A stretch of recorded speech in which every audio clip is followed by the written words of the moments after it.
To watch more Bhagavad Gita discourse videos, subscribe to our YouTube channel.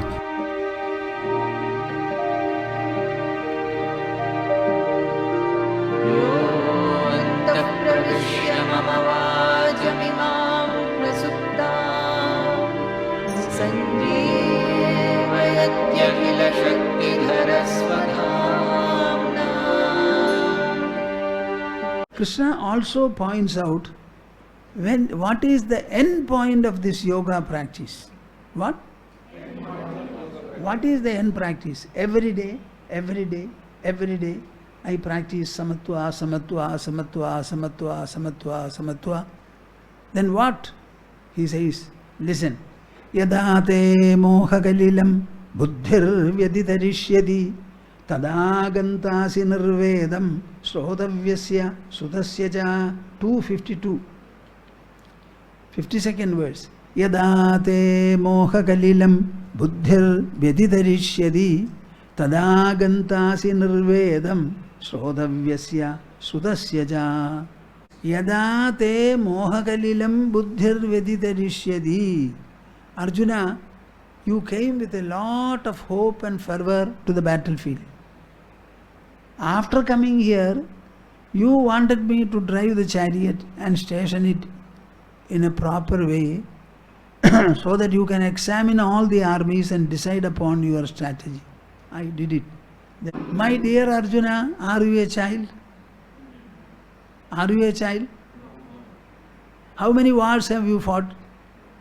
Did you not win all of them? And have you not come here to fight this unprecedented war and gain further victory? In spite of all this, a middle-aged man beaming with youthfulness, energy, drive, hope, enthusiasm and expectation. What happened to you after coming here? Karpanya dosho bhata swabhava. I am overpowered by narrow-mindedness. I am not able to decide whether to fight or not. This is called moha kalila. The quagmire of delusion. What? Quagmire. It is a kind of a slush. Suppose you enter it, you will not be able to lift your leg because the slush is almost up to your hip. Oh, you will not be able to lift. Even if you lift, where will you place the leg?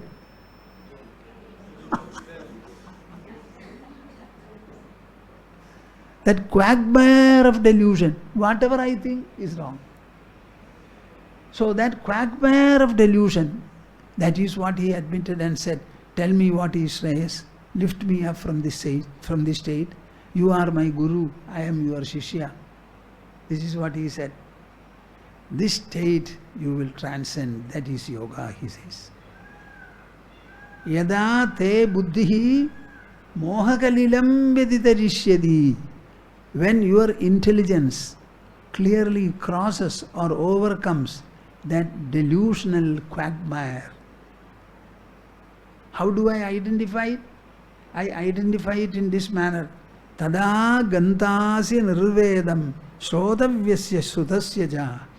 I will no more be curious to know anything. Krishna, tell me something.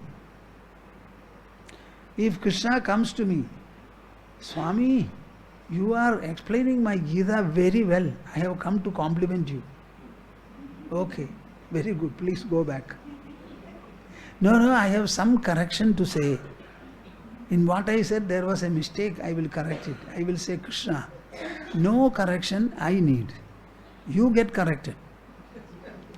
Because you have said and all people are accepting it, reading it. Now you have come to say, I will correct. After some time again you will come. If you have come now for correction, maybe after some time again you feel to have to correct. So I am not interested. Your Gita is absolutely all right for me. Whether you come or not, please go back the way you have come. This is what I will say.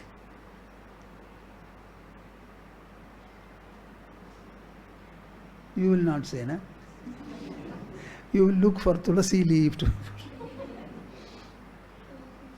See, this is the surety that the seeker attains. He will not be deluded by whatever he has heard and read. And he will be indifferent to any further tuition. His intelligence will become so decisive, his mind will become so peaceful, he will be so composed and stable that he will not be affected by whatever he has read, or he will not be curious to know anything further. Have you understood this point? Huh? A new cinema has come. She has seen. The person has seen 2000 cinemas. A new cinema, let me go. What is there? Who is the new actor? Aisa kuch nahi hoga. It's a very clear indication. Let anybody say anything. Let people speak about heaven, hell, Brahmaloka, Satyaloka, this puja, that puja, who. Nothing.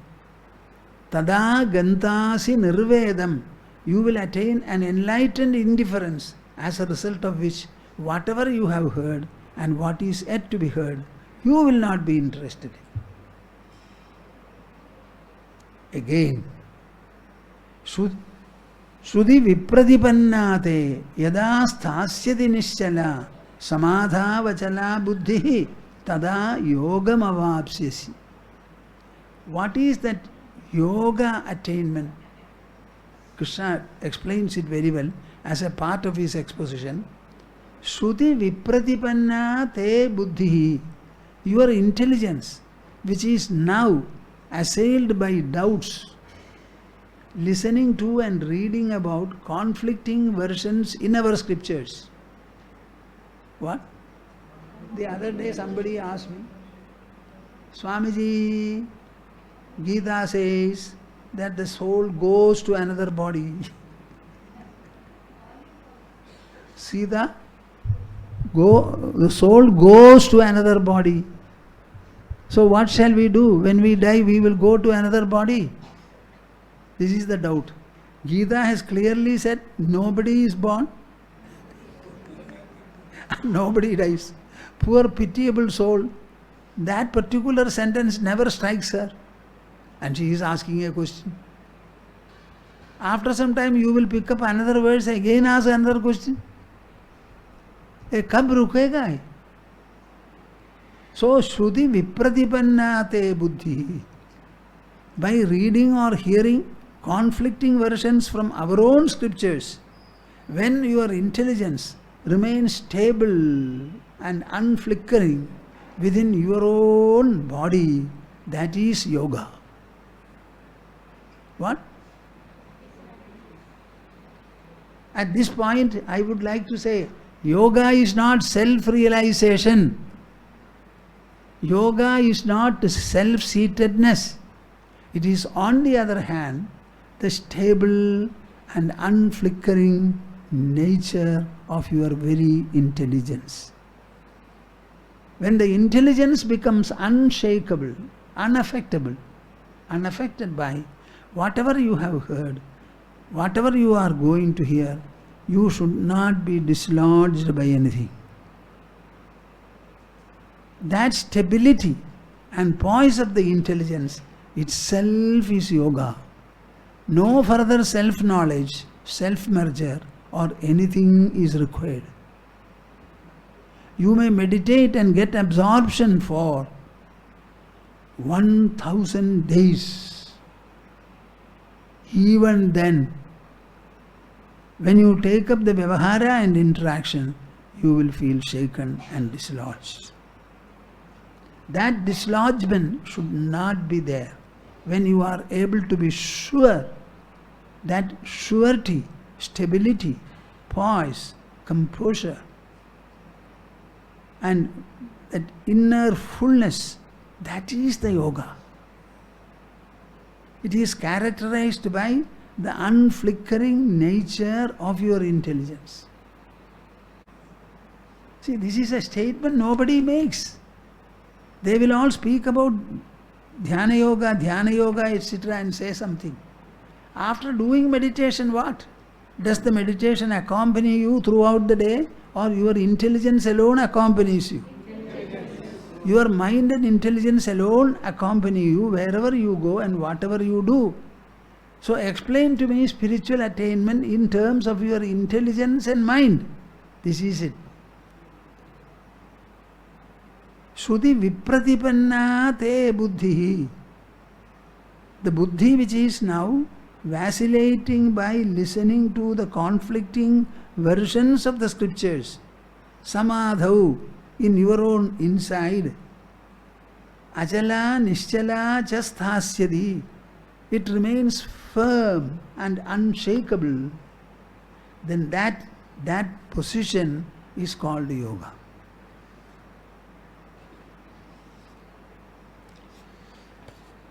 Is it only that? No. It is something more. What is that something more? Abhuryamanam achala pratishtham. Verse number 70. Abhuryamanam achala pratishtham. Samudram abhaf pravishanti yadvad. Tadvat kamayam pravishanti sarve. Sashanti mapnodi na kama kami.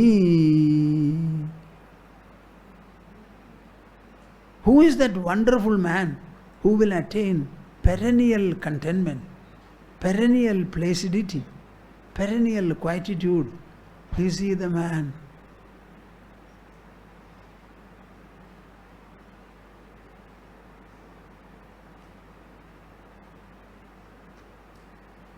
No. He is the man described here. Look at the sea. From so many directions, rivers are flowing in, gushing in. The Brahmaputra river, when I wanted to see it in Dibrugarh, I could not see the other shore. It was so wide. More than 9 miles, they say. 9 miles wide. Can you imagine? So much of water is entering the sea. But does it overflow? Huh? Has it lost its salinity? A little. You keep a tub of saline water and start pouring half a liter non-saline water. Will the salinity remain the same? But what about the sea? It doesn't lose its salinity. Nothing happens to the sea population. Water is vaporizing, rivers are flowing in. And every river is trying to make it fuller and fuller. Abhuryamanam. The ocean is being filled by the river inflow from so many directions. Samudram abhaf pravishanti yadvad. Just like the waters in the form of rivers enter the sea from multiple directions. When you live and move in this world, interact with this world, so many objects, so many things will start entering you through the senses. Allow them to do so, but remain like the sea. The other day somebody asked me, Vasanti from Bangalore, Swamiji, tell me a little more about soul dimension. You may not easily get to soul dimension. At least think of the sea dimension. A sea dimension. And finally rise to the spatial dimension. You now have a well-sized mind. W-E-L-L, Kuba. Myself, my partner, my children. Oh, these householders. Sometimes I don't know how to describe them. But they are good people. I am also born of a householder. You know, there will be 2 brothers. Both of them are born from the same womb. And they are very good. One brother is successful, another is not. One brother is successful, another is not. He has got crores of rupees. Only one son. The brother has got 2 sons. When he writes a will, he will bequeath all the crores to his single son. Arey, give at least 10 crores or 1 crore to the brother's son. Hey, grihastha log na karenge nahi. Kabhi karenge. If somebody does, it's an exception. I don't know whether his single son requires 250 crores. Thoda de do na. After all, you and your brother were in the same womb. So this is the type of householders now. Tadvat kamayam pravishanti sarve sashantim apnodi na kama kami. In the same manner, objects from all over, all around, let them enter your inside. Let them enter your inside. Everything should have a fulfilling role and ambition. Never be afraid of a situation. Never be reluctant about an impact. What are these rivers? What are these rivers? They are no other than the vapor that has risen from the sea. They rose up. They got condensed. In the higher altitudes they come as snow, and in the lower altitudes they come as heavy downpour. It is the same water that enters the sea. In the same manner, in the interactional world, depending upon your desire and motivation and ambition, things start taking place. It is your own mind's projection that comes back to you in the form of an impact. After all, what is it? Your mind. When objects enter the mind, do the objects create any vibration in you, or the mind itself creates the impact? Can any object enter the mind through any of the sensory openings? So whenever I say, I am assailed by the objects, are the objects assailing you, or your own responses to the objects that assail you?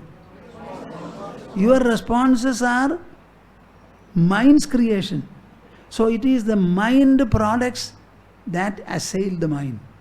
We don't have to assimilate any product from this world, because nothing is going to enter my mind. My mind, if at all confronted, it is confronted by my mind's own responses. I like this, I dislike this, I cannot approve of it, I cannot bear it. So this unbearability, is it an external product or is it an internal condition? Condition produced by the mind. So the mind itself is finding it difficult to bear its own product or reaction. The substance being the same, where is the question? See, this is my very special discovery. So when you say the impact of objects, objects have no impact. All the impacts are produced by, and in every impact, mind substance alone is there. So is there any struggle for the mind? Understand that my mind's reactions are my own mind in substance. So can the mind affect itself? Suppose you take a huge quantity of water, take it 1 kilometer above and pour it into the lake. There will be a lot of commotion, splashing, etc. But tell me, whether to the poured water or the receiving lake, will there be any change whatsoever? Similarly, by any reaction I receive or I create, nothing happens to me. Cry and weep, nothing happens. Smile and laugh and dance, nothing happens. This is called the C dimension, SCA. Abhuryamana majala pradishtam. It remains firm and unshakable like a rock. My dear rivers, come to me again and again. I will not overflow. You are after all my own water, having risen in the form of vapor. God cooled in the atmosphere. You are coming back. You are my guest. Come, come, come. Fill me. Fill me. Otherwise I may go dry. So you should walk and live and move in this world, always saying, my dear world, flow into me from many directions and I shall be fulfilled, I shall be happy. Whatever reactions I am able to feel when you enter, I will look at it as a beautiful cinema, a movie. Wow, the same mind producing an assortment of reactions, an assortment of emotions. The mind is single, but it has got multi-pronged developments. See the beauty. Yesterday I read a verse for you. Egam rupam bahudha karodi. A single nature, it produces many, many, many. So the manifold reactions and responses of the mind are nothing but the same mind. So is there any reaction and is there any assimilation required at all? Huh? A person who is able to do so, sa shanti mapnoti na kama kami, that man attains peacefulness, and not the one who hankers after, desires, and has a number of ambitions, who goes on counting his money and fixed deposits. Yet, what is this?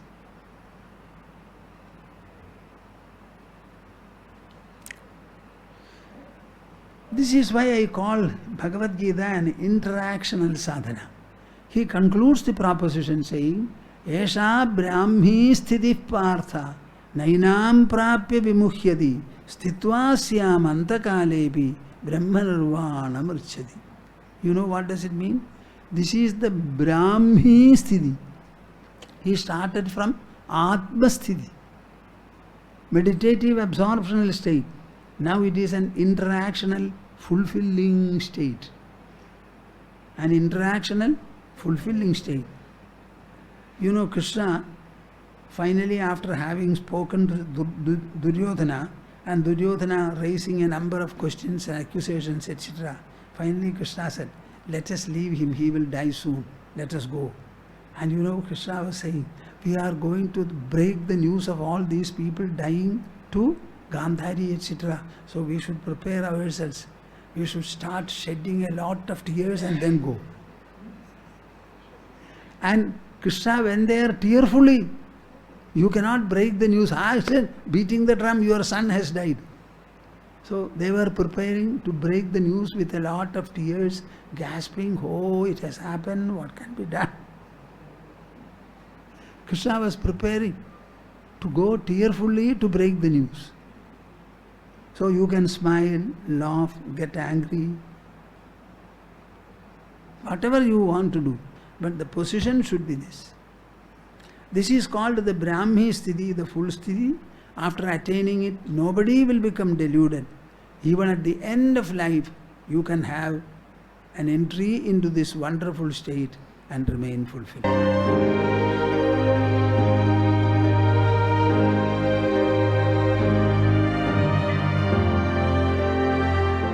Join our live event on the 10th, 11th and 12th of October 2020. Register at www.globalgita.org.